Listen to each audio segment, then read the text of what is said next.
తాగితే నేరం అంటారు, తయారు చేస్తే వ్యాపారం అంటారు. చట్టం చేతిలో గాజు బాటిల్,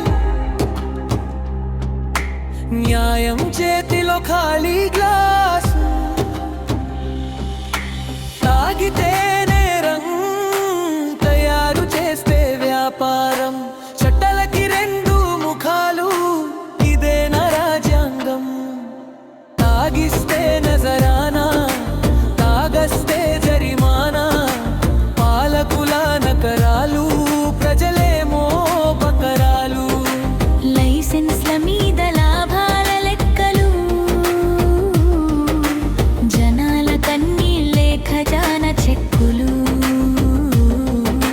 వీధిలో పేదోడు తాగితే శిక్షలు, అసెంబ్లీలో తాగితే ప్రసంగాలు, రక్షలు. ఎవడికి చట్టం, ఎవడికి మినహాయింపు?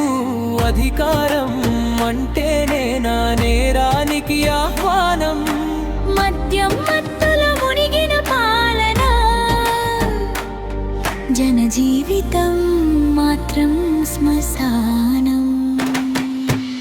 తాగితే నేరం, తయారు చేస్తే వ్యాపారం.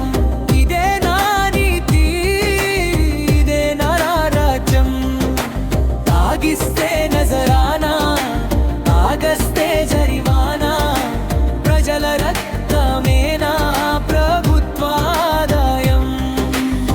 ఓటు అడిగినప్పుడు మద్యం బాటిల్, గెలిచాక పెంచే ధరల బాంబు ఘాటిల్. ఆడబిడ్డ ఇంట్లో కన్నీటి చప్పుడు, ఖజానాలో మాత్రం నోట్ల సొంగు. సభల్లో నీతి, షాపుల్లో మద్యం. ఇదేనా చెప్పిన ప్రజాస్వామ్యం? చట్టం రాసింది మనీషికా, లేదా లాభాల రాక్షసానికా? ప్రశ్న అడిగితే దేశద్రోహమా, నిజం చెప్పితే నేరమా? పాలకుల తప్పులు చూపిస్తే ప్రజలే తప్ప. తాగితే నేరం, తయారు చేస్తే వ్యాపారం. రెండు చట్టాలు ఎందుకు ఒకే దేశంలో? తాగిస్తే నజరానా, తాగస్తే జరిమానా. ప్రజలేమో బకరాలు, పాలకులేమో మహారాజులు. మద్యం కాదు మత్తు, మత్తులో ఉన్నది పాలన. చట్టం అమ్ముడు పోయిన రోజే ప్రజలే న్యాయమూర్తులు కావాలి.